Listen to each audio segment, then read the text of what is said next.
Hello, I'm Jackson Burns. I'm the Redneck Archaeologist, and today we're going to show you an instrument that came over from China, Japan, or Okinawa, Orient, basically, an Asian weapon, and it was used for beating wheat, rice, to free up the little morsels of rice or the wheat from the stalk, and it's called a nunchaku.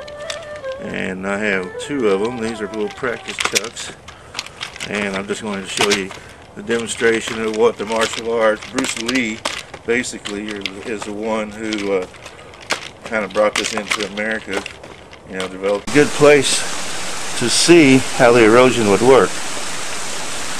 And this area right here is where the water has eroded and made it slough off. In other words, this was level when I was a kid, about 20 years, 30 years ago. This was level right across there. This is the old, as a matter of fact, where my hand is where the old walkway was. Well, in 20 to 30 years, this is sloughed off down into there. So this is basically just falling straight down into there. It's not washed down this way, but it's falling straight down in. This means that there's a chamber right down in this area. It's supposed to be a 40-foot by 20-foot chamber underneath this, and there's supposed to be more Viking runs, runic symbols, inscriptions and whatever, and possibly even a knife or a dagger or a sword. And helped save the West. The original buoy had a brass blade across the back of this, but this is something, you know, it also called as Arkansas toothpick.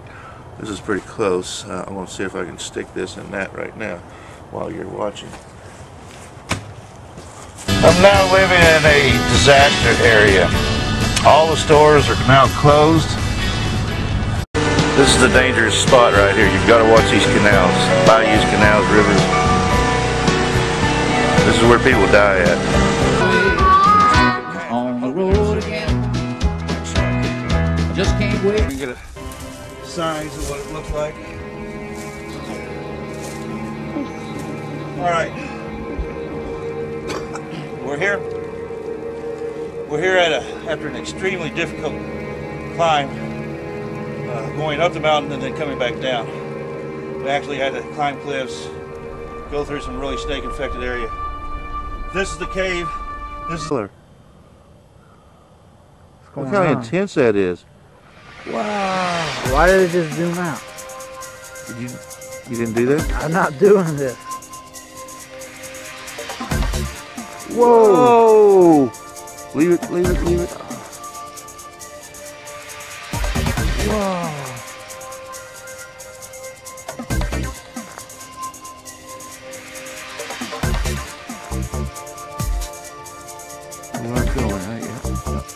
In this location right here, if I can get a good overhead shot, was where Wes Thomas found the Heathen Runestone number 3. Now it was an X, a turkey track X, and a pointing marker. And we had to figure out which way that arrow was pointing. So here we are, we're looking around.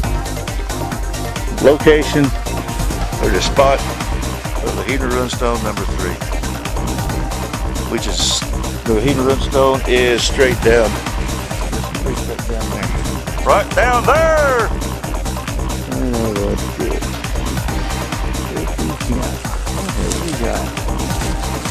We have what looks to be a face. Alright, you are paranoid.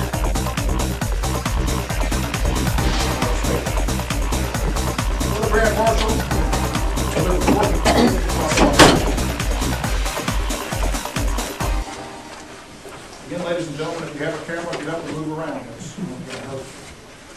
Walk with us.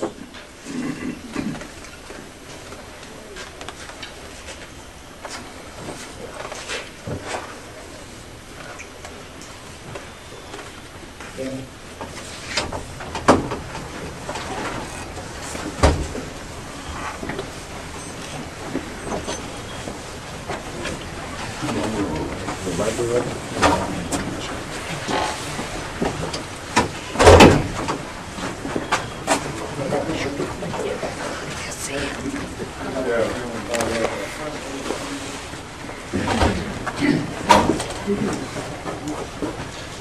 we have said that masonry traces its beginnings built by the architects of the Middle Ages.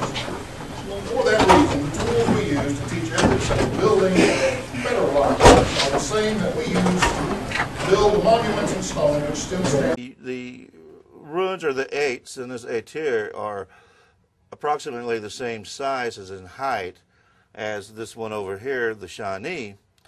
What's interesting is there's some movement up and down, and this movement here that actually seems to be real. The reason why is the first letter is Givo, which means G. This one we believe is Azul, which would be A in the Old Norse language. However, here is considered to be a bind rune.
Kind of like Slaughter in there. Slaughters.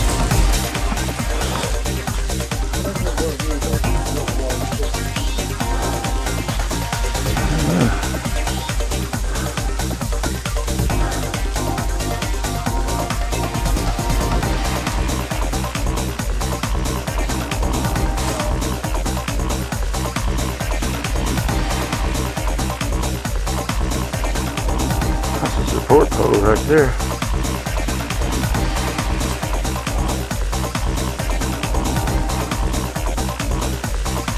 Why do you suppose this was built?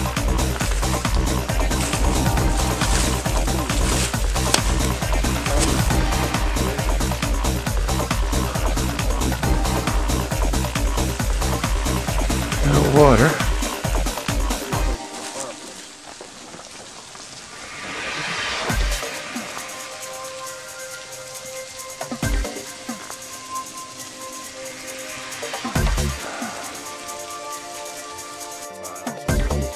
We have a perfectly carved hoe that goes all the way through for some kind of a stick or whatever.